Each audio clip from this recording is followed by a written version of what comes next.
추미애 장관 얘기 좀 해보려고 합니다.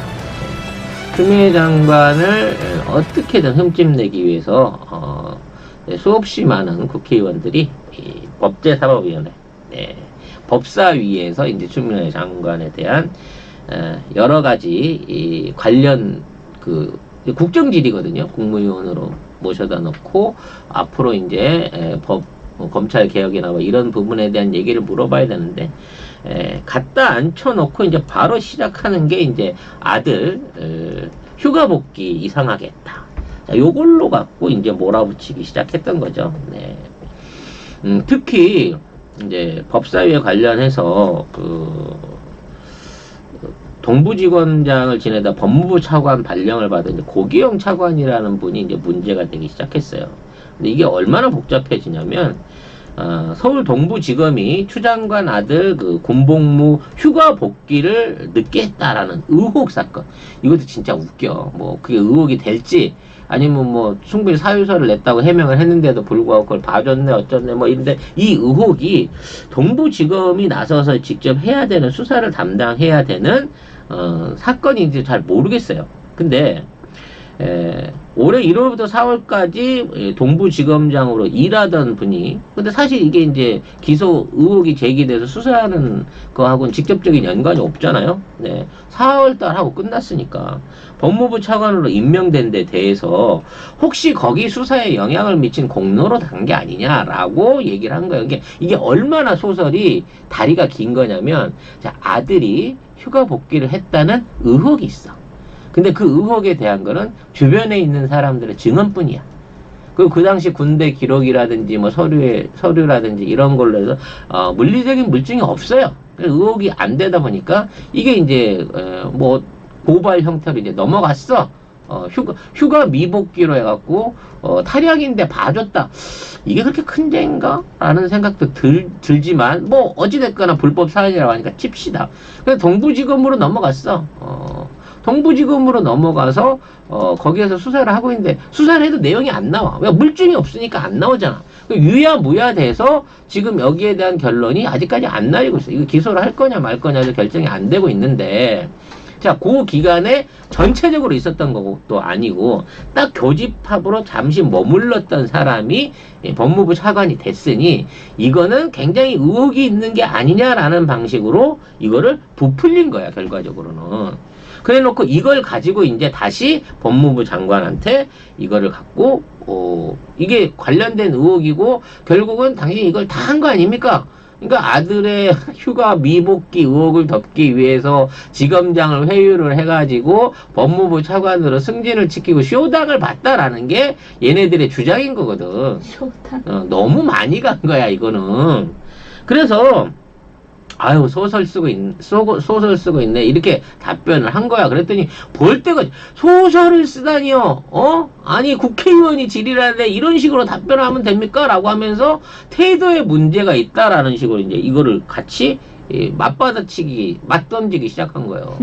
그러니까 추 장관이 질문 같은 걸 해야지. 국정 관련한 문제를 놓고 차관 인사를 놓고 그와 관련된 말도 안 되는 아들 의혹을 거기다 갖다 왜 붙이냐. 4개월 근무하던 사람을 가지고 라는 뜻에서 얘기를 한 거고 계속해서 이제 야당은 이제 소설 쓰고 있네. 이걸 이제 어록으로 해갖고 이제 막 갖다가 부풀리기 시도한 거죠. 말꼬리 잡았죠. 그렇지. 말꼬리가 아니라 말 속에 어떤 한 덩어리를 잡은 거야. 지들이 이거를 엮어갖고 어떻게든 이슈화를 하려고. 그거 장제원 의원은 또 그 특유의 말은 안 했지만 감히 이런 느낌 있잖아요. 아니 그 국회의원이 뭐 대단한 권력이라고 그래.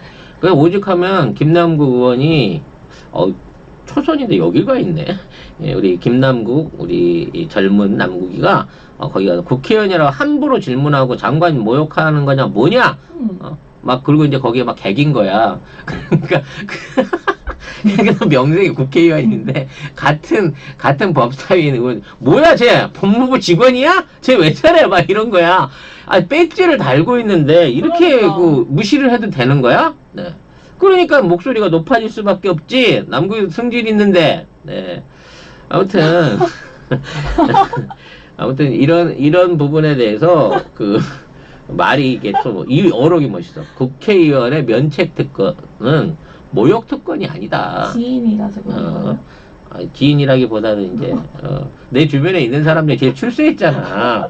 아니 팟캐스트 출연자 따위가 국회의원을 다 하시고 얼마나 감격스러운 일이야. 합리적인 의심이라고 하면 근거를 제시해야 된다. 함부로 모욕 주면 안 된다. 라고 얘기를 한 거거든요. 그러니까 여기 이제 제일 거품을 문 게 장제원이었거든. 장제원이 그러니까 이제 그 옆에 있는 민주당 의원이 딱 한마디만 했어요. 장제원 의원 장관해라. 그럼 그때 나 우리 아들 얘기 씹어줄게. 농담 비슷하게 공식 그 회의록에 있는 건 아닌 것 같아요. 이렇게 얘기를 딱 던지니까 굉장히 어색해하면서 자리를 빠져나갔다고 하죠. 네, 우리가 알고 있는 그 장제원입니다.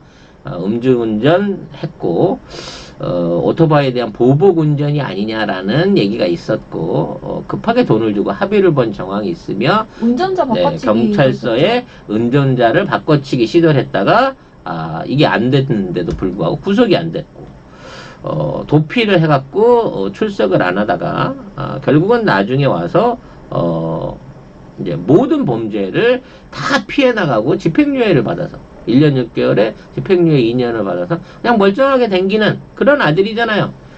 이 아들도 석연찮은 공익근무로 빠져가지고 군대도 안 갔어요. 네. 재원이 한번 데려다가 노엘이 한번 데려다가 한번 제대로 놓고 털어보면 장제원 의원은 뭐라 그럴까요? 국회의원의 아들이 무슨 죄입니까? 이러고 또 심파조로 자기 아들 변호할까요? 네. 이분은 엄청난 사학재벌인데 아무튼 추 장관 모욕 주기 해보려고 하다가 오히려 남극이한테 아주 개쪽 털리는 상황을 맞이를 했어요. 이나마 장제원이는 그나마 남아있는 지금 미통당의 에이스에 가깝습니다. 네. 국가대표 꼴개타 같은 사람이에요. 그 중에 이제 어느 정도 말빨 통하고 국민들 지지도가 있는 사람인데, 이 효심스러운 아들이 아빠 나쁜 짓 못하게 확실하게 족쇄를 걸어가지고, 네. 아빠가 더 이상 나쁜 짓 못한 안전핀을 딱딱 채워주네요. 네. 추미애 장관 관련해서는 이제 뭐 울보 추미애 발언이 또 문제가 됐었죠. 네. 심평 변호사라고, 네. 사법연수원 뭐 동기인가 봐요 아마. 네, 같은 그 사람인데 이 사람은 희한하게 이제 문재인 대통령 그 캠프에서는 공익 재원 지보 공동위원장을 맡았어요. 그러니까 원래 우리 쪽 사람인 걸로 알려졌던 사람인 건데 갑자기 이제 추미애 장관을 저격하기 시작한 거야. 그러면서 우리 사회의 가장 부적격한 인물이 추미애 장관과 최강욱 의원이다 라고 하는 발언을 하면서 이게 이제 이건 뭐야, 이거 이 새끼도 수박이네, 파란 줄 알았더니 속이 뻘겋네 라고 하는 상황이 생긴 거죠. 이 사람 발언이 뭐냐면 그 당시에 이제 군사정권 시절인데 그 판사로 그 배정을 받을 때 조금 그 여성 판사들 같은 경우에는 집이 머니까 지방에 안 가도록 수도권에 배치해주는 이제 관행 같은 법무부 안에 관행이 있었대요. 배려. 네, 배려가 있었다고 합니다. 근데 지방으로 이제 발령을 냈더니 가서 엉엉 울었다. 그러니까 추 장관이 열이 빡 받았지. 이 페이스북에 이런 내용을 이제 했습니다. 급기야 젊은 날의 기억까지 송환을 당하네요. 그래서 85년 4월에 춘천지법 발령이 났을 때 신군부 아래에서 판사 임명장을 받으러 가지 않았다. 가지도 않았는데 거기 가서 엉엉 울었다는 게 말이 되냐? 그래서 법적 조치하겠다라고 얘기하니까 바로 사과문을 올렸어요. 이 사과문 말미에 이 사람이 어떤 그 번성해 보이는 얘기를 다시 합니다. 네. 평범한 국민의 한 사람으로서 추 장관에게 바란다. 당신이 어딜 봐서 평범한 국민이야, 변호사면서. 소위 검언유착 사건에 관하여 추 장관 본인이나 이성윤 서울지검장 또는 서울중앙지검 수사팀의 견해에 기울어진 점이 없는지 헤아리는 지혜를 발휘해 달라. 이게 결국은 중앙지검이 지금 윤동훈 그 검사하려고 하는, 수사하려고 하는 이 부분에 대해서 편향적인지 아닌지 좀 헤아려 달라란 얘기를 한 거야. 도대체 너 누구한테서 뭘 받아 처먹고 이런 얘기를 하는 거예요? 네. 오히려 자기 입장에서 보면 한동훈 검사장의 변명이 더욱 합리적으로 보인대요. 이건 누가 봐도 수박인 거지. 윤동훈 빨대냐? 빨대라는 얘기 아니야. 결국은 너도 추미애 장관 저격수로 나왔다는 거 아니에요. 네.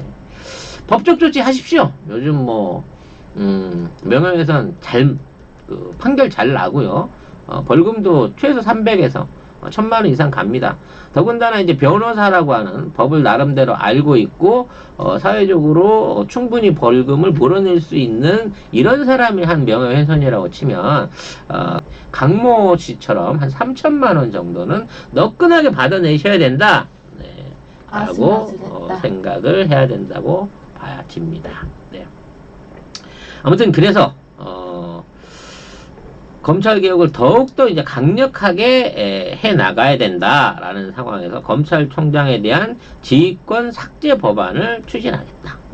기소, 공소, 영장 청구권까지 전부 견제받을 필요가 있다라고 하는 이 검찰청법 개정안을 지금 올려놓고 있는 상황이고요.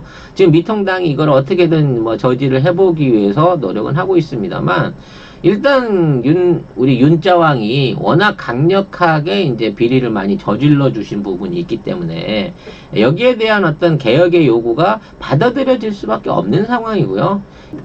이동재 기자가 이제 스스로 심의위원회를 요구를 했고, 거기 안에서 이제 거기서 나온 결과라든지 이재용하고 연관됐던 심의위원회에서 불기소를 추천하는 등등의 내용을 봤을 때 얘네들은 말로 가르쳐서는 너무 뻔뻔해가지고 이게 이제 지들의 자정 노력을 기울이게 이미 한계가 지났다라는 게 보여지는 거고요. 그와 관련해서 검사장들이 미리 눈치를 까고 지금 빤스런들을 하고 있는 상황이고, 그러다 보니까 후임 검사장 자리들이 많이 비었거든요. 네, 이 자리들을 새롭게 인사 개혁을 함과 동시에 아예 지청 검사장직의 권한을 축소를 하고 또 지청에 있어서의 지휘권을 좀 더 강화하는 차원에서 자율적으로 해나갈 수 있는 권한을 주게 되면 그래도 이제 경쟁이 되지 않을까 싶은 생각이 들어요.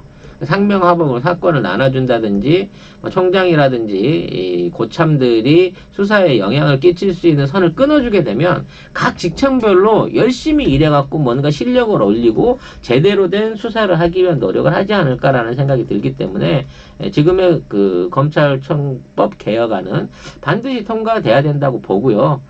우리가 이래서 이제 법사위가 중요하다고 한 거였고, 이러한 변화를 법적으로 만들어서 옴짝달싹하지 못하게 얽어맬 수 있는 임명직에 지나지 않는 윤짜장이 지금과 같은 제왕적인 권한을 가지고 검찰 조직 전체 또는 대한민국 전체를 내 맘대로 할 수 있다라고 하는 착각을 하지 못하도록 제대로 된 변화를 만들어내야 되지 않을까라는 생각을 해보게 됩니다.